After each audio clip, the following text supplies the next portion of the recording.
For this item, let's try to have 3 different videos. The first one here is on the generating function identification only for a sub r, where number of selections of r letters not necessarily distinct from the set of the drastic here, DRASTIC, letters of the word drastic that contain at most 3 Ds and at least 2 Ts. So we're not yet solving because we don't know the number of letters to be used, so we're going to look for a general form of the generating function that may be used later on to find the item here, regardless of what is the value of our r. So to do this, let's try to identify the correct generating function which is generalized for the item at hand. Now let's talk about D. Again, our target is x to the power of r, so we're going to look for a sub r.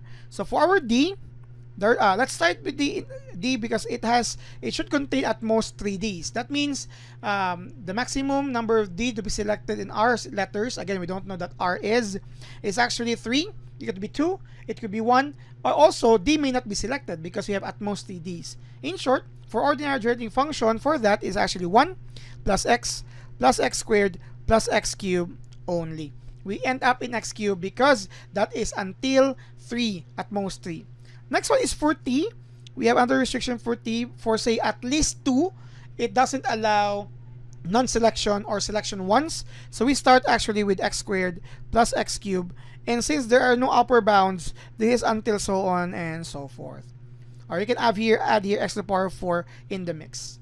Now, how about the letters A, R, A, S, I, and C? 1, 2, 3, 4, 5, yes. Since they have no restrictions here, of course you have 1 plus x squared plus x cubed plus so on and so forth.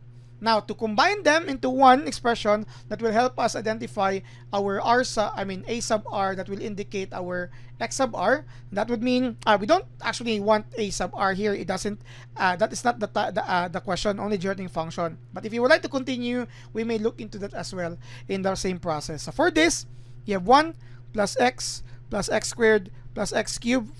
This is an example of finite geometric series. Let's talk about that. My first point is factoring x squared here.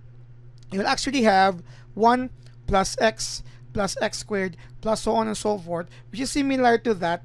And that is actually how many of this here? We have 5 for R, A, S, I, and C. This is actually 5 of them. We're doing this so we can combine these two, because we would like to get a singular ordinary generating function that will describe this situation. So for this, you have actually x squared times 1 plus x squared plus dot dot dot. You have 6 of them. Now, how about this one? We can no longer combine that here because this will follow the form of 1 over 1 minus x. This is good for infinitely many, but this is actually a finite. Again, as mentioned earlier, we are going to use here the finite geometric series. The sum of that will be used to describe this. We have here the sum is equal to 1 minus r to the power of n. Don't be confused with this n and r with the rest of the r and n later. This is just for the illustration of the finite geometric series. Our r is the common ratio, which is x. This is actually equal to, okay, this expression should be equal to 1 minus x, and there are 1, 2, 3, 4 of them over 1 minus x. So with this now, let's combine the two. So you will have 1 minus x to the power of 4, 1 minus x, times x squared, times this one here is 1 over 1 minus x to the 6th power. Okay, so with that now, we can combine this. Only generating function, okay, we are only tasked about the generating function. So we'll have here x squared, you have times 1 over x to the power of 4 over 1 minus x. Then you have here 1 over 1 minus x to the power of 6. Combining them, in our denominator, you have x squared times 1 over x to the power of 4. And you will have here 1 minus x to the power of negative 7.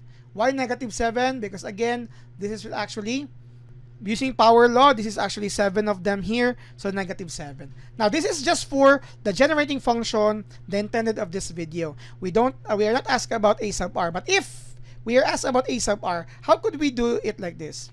Now take note, this is in the form of 1 minus x to the power of negative n. Sorry, I'm just adding this in this video so that we will always be reminding ourselves with this, because definitely if this is a situation, we will ask later on about R selections, or R selections. So at least we will have a formula for this.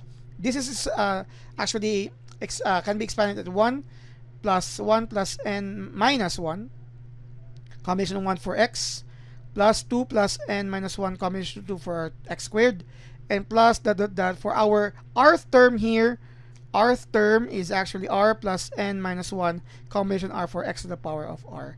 Since our n here is 7, indicated by that, so we can actually, for our a sub r here is just x squared 1 minus x to the power of 4, and this one using the rth term is actually r plus n minus 1, combination r x to the power of r. But since our n is 7, we can now change this n here into 7, leaving the final form for a sub r is x squared times 1 minus x to the power of 4, and then we have here combination of r plus 6 combination r x to the power of r.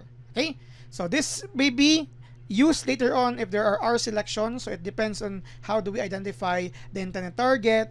So that is for this. But of course, we ended up until here because we're only tasked about the generated function, which is true for this given situation. In the next videos, considering the same concern, we will be asked about the number of the representation for the partitions of a specific condition. Thank you very much for watching.